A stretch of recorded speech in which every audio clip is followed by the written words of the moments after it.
Atari Anonymous. My son Boris has a missile command problem. My mission in life is to save all of mankind.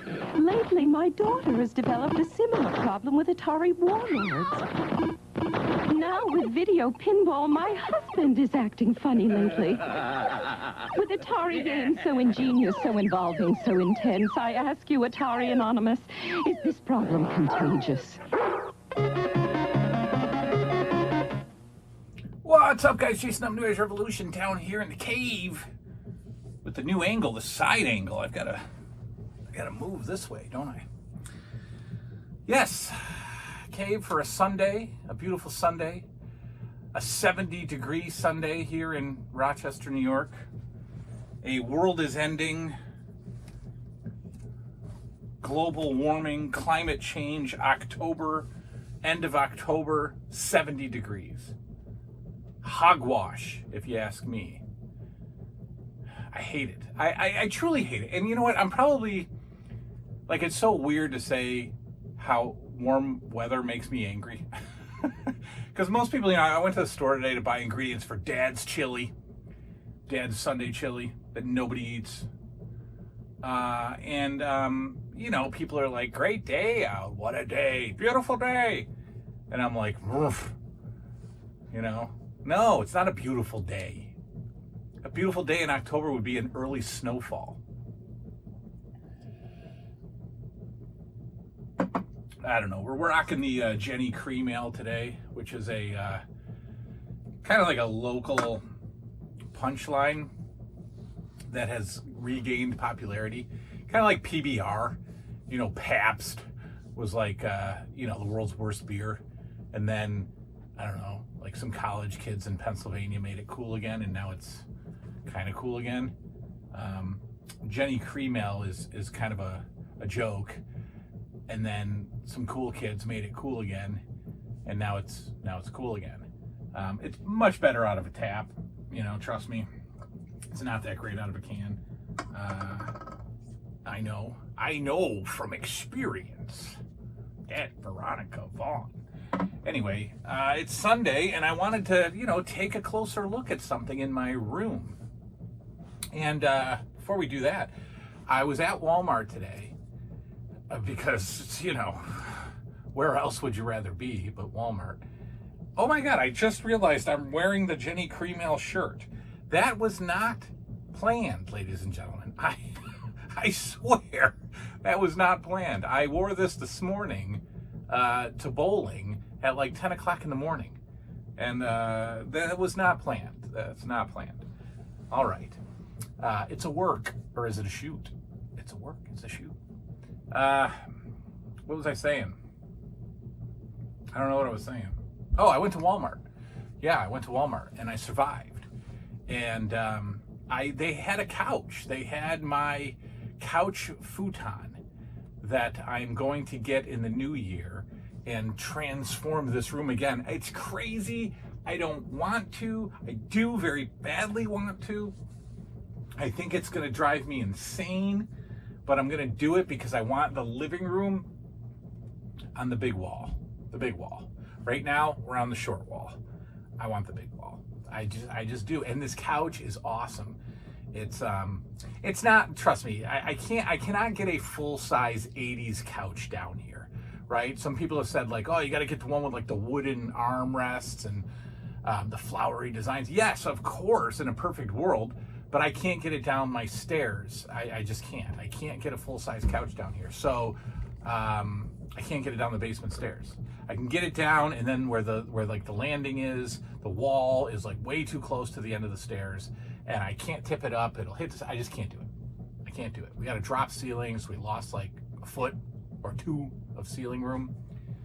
But this futon love seat is very nice. It's almost like, it's like modern office furniture, but modern office furniture has a 50s vibe. So I'm good with this couch. I really am. It's going to be a good couch, and I'm probably gonna sleep down here at least once during a horror night. We probably won't do horror night until after Christmas, which just bothers me. But I just can't. I got to figure out a way to get down here at night and do horror night. I want to so badly, very badly do it, but we'll do it anyway. All right, so that's that. So a closer look. Let's take a closer look at something that I have, a collection that I have, and I figured today, as you can see in the background with the River Raid there, which just looks beautiful on that Zenith Space Command. We're going to talk about my Atari collection. Very simple. My little Atari collection. Honestly, the Atari 2600 is actually more special to me than Nintendo. I didn't get Nintendo until about 86. Yeah, it's about 86. And, you know, yes, I was only 10, but it never really sunk in. Like, it was never that big of a deal to me. You know, I was never an expert gamer. I was never beating Metroid or anything like that. I wasn't logging hundreds of hours on Zelda. I just wasn't. Speaking of that real quick, Liam, my boy, his YouTube channel, Liam's Ultimate Games, go give him some love. Go give him some love. You know, subscribe to him. You know, he's a kid. You don't have to watch. Well, you do have to watch. Watch my kid.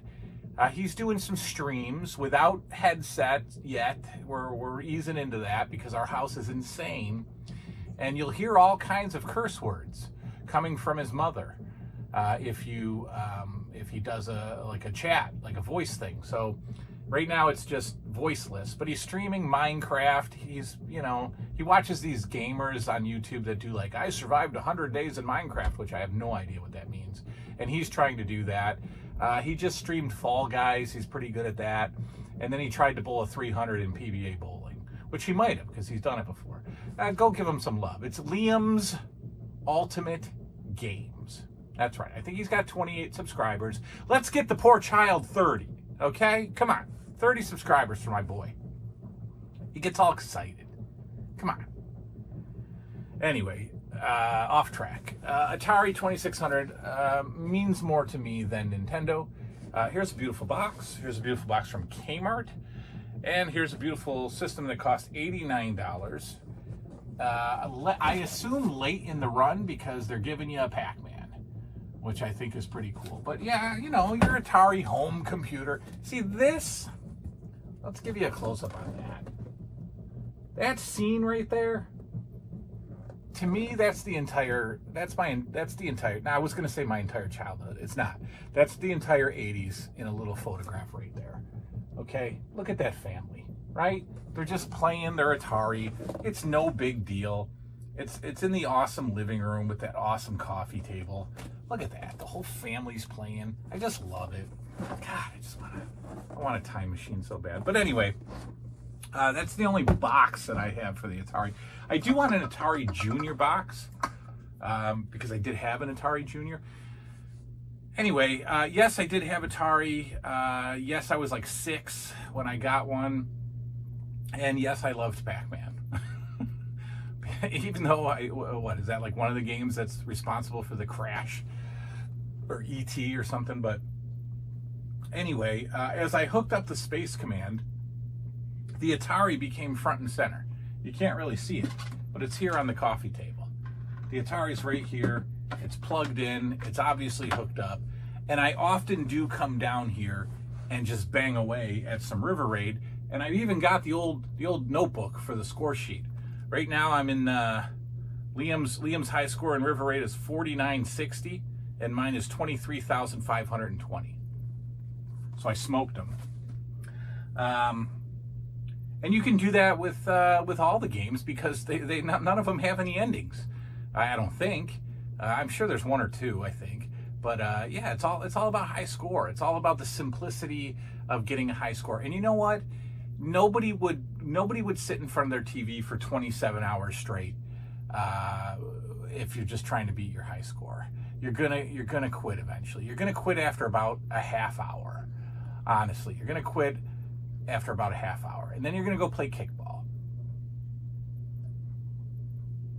And that's why the simplicity of the Atari is just so special. And really, think about it. Think about it. Like the Atari and its simplicity represents the 80s. Represents the simplicity and the innocence of 80s kids. And then boom, you fast forward to PS5. You fast forward to streaming. You fast forward to chatting with somebody in Italy on your headset. You fast forward to games that take you 200 hours to beat. Complicated. 153 buttons on the controller, a $600 machine that you can't find anywhere, versus the Atari. Versus the Atari. The simplicity. I love it.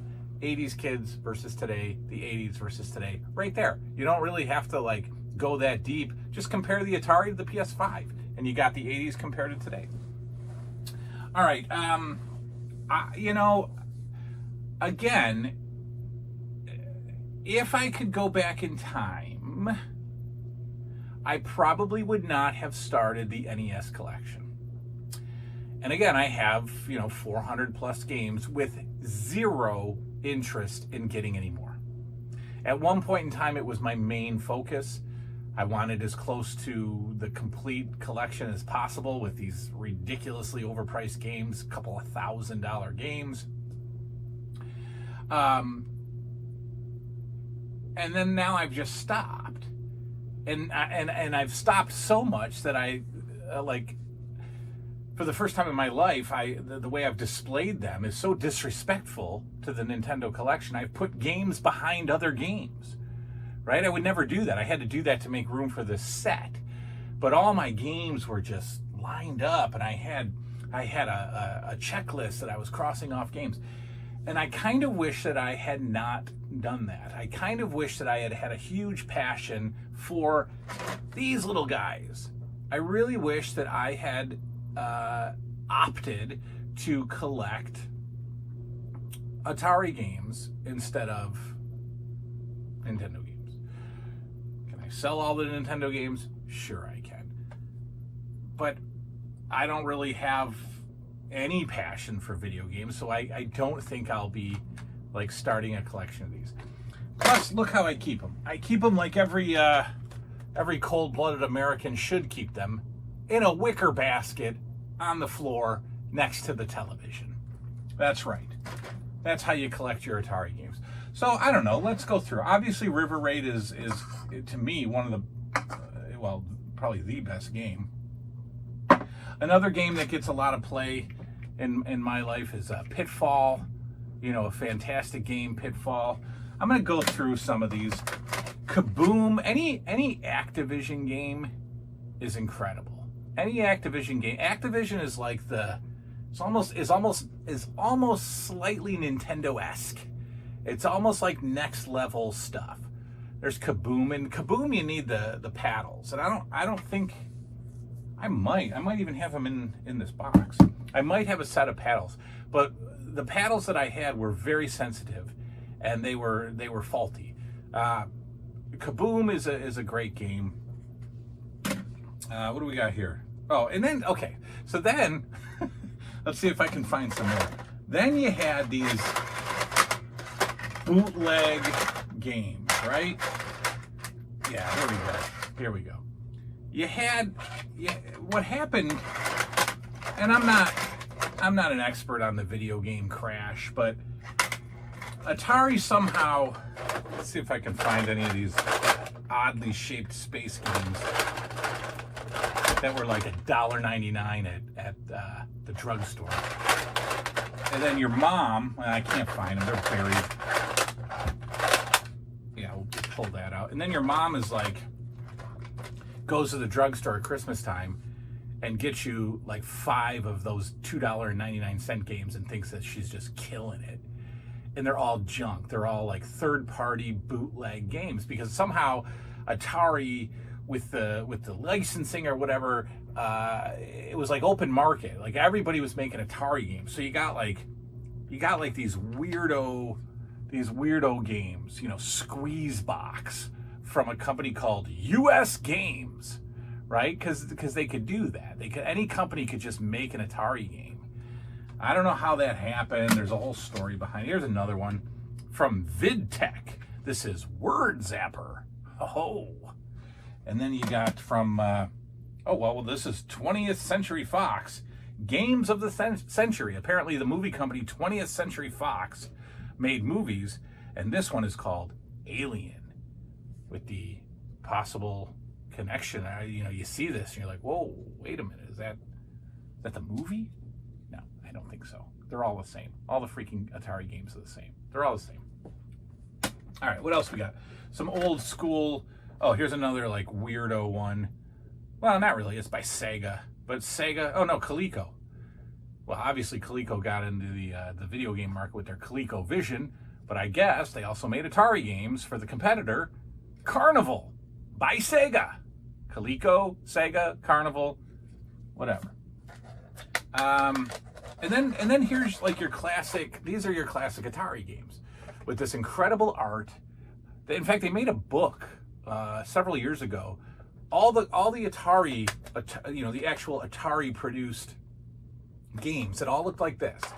They all had the similar artwork. Perfectly square games. This is what we're used to. These little bricks here. These are your actual Atari licensed produced video games. They made a book of all of the covers, all the artwork. Right? You got Berserk, which is absolutely a favorite amongst Atari aficionados. You got Video Pinball, which is all right. I got a ton. I probably won't go through all of them. Look, you got your classic Pac-Man. Does anything else scream 1980s living rooms more than this? Here's some more regular Atari games. Another Berserk. I don't know if anybody wants a Berserk. I got two. Don't ask for it, because you know what? I'll never send it. I'm such a lazy sender. I really am. I'm terrible. Adventure. Now this is weird, because this is probably some, Atari experts say that this is the game. This is the best game. This is the only game. This is, the top number one of all time Atari games. Adventure. I don't know. It doesn't do anything for me. I don't even really know how to play. But adventure. And there's a fun little Easter egg in this, apparently. If you get to a certain board, I think the designer, the creator, whoever made this game, has his initials in it. Pretty cool. I love that. There's an Atari documentary out there somewhere that shows like how these guys got together and how they just, got a building and, put some desks in there and started designing video games. And they threw parties, and they might have indulged in some, mood altering substances while at work, and, no dress code, and just dudes coming in with no shoes on and just designing video games. That was Atari in '83. And it just seems like the best time ever. Yeah, we got another Pac-Man. There's another good game out there that I thought that this was it, but it's not. It's called Moon Patrol. This is Battlezone, which is, I don't know, never played it, but Battlezone. Moon Patrol is pretty good. What else? I don't know. I got a ton. Another Activision game, Freeway. Tons of driving games, Pole Position and Sprint Master. But here's like a real, this is a real throwback for me. Another Coleco game, Donkey Kong. There's 3 boards and you're done. 3 boards, you beat it, and then it just kind of resets. But Donkey Kong is a good old game.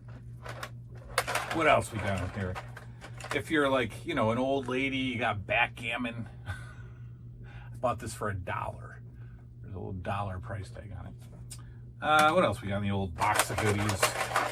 Here it is. The classic E.T., right?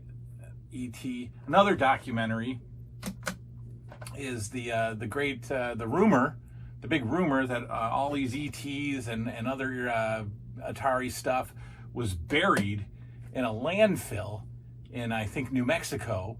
And everybody was like, rumor, fake news.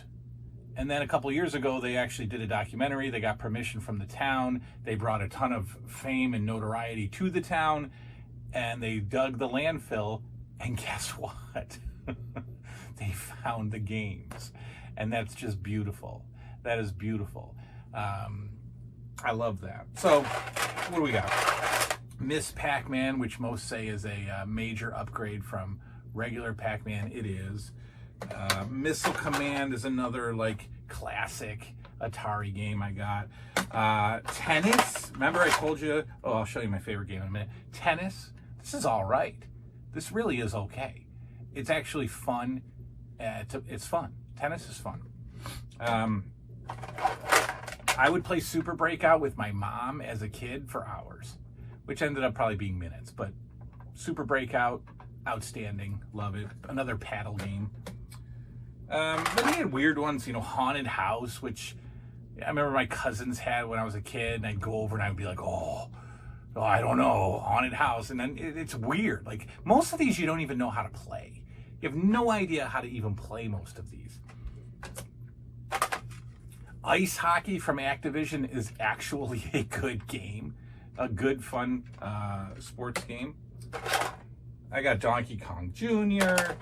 You know, then they did all these arcade ports. You got Centipede. You know, I got Space Invaders in here. Yeah, Chopper Command, another fantastic Activision game. So that's that. You know, there's a ton more in here, but you know, nothing special. Well, nothing special other than my favorite game as a kid, bowling, of course. So yeah, that's it. And you know what I do? I just put them in here, right? We're gonna try to do this. Ready? Yeah, we can do this. We can do this one too. Yeah. There we go. Yeah, I just put them all in here, and I put them down on the floor. All right. So that's the Atari collection. I really do love it. I really do. I don't, you know, I come down here. If Liam's doing like school in the other room and I leave him to do, you know, a lesson or something, I come in here, I bust out some River Raid or Pitfall or whatever, Keystone Capers, and I just play. So Atari's a good deal. There was there are a lot of Atari lovers in the world.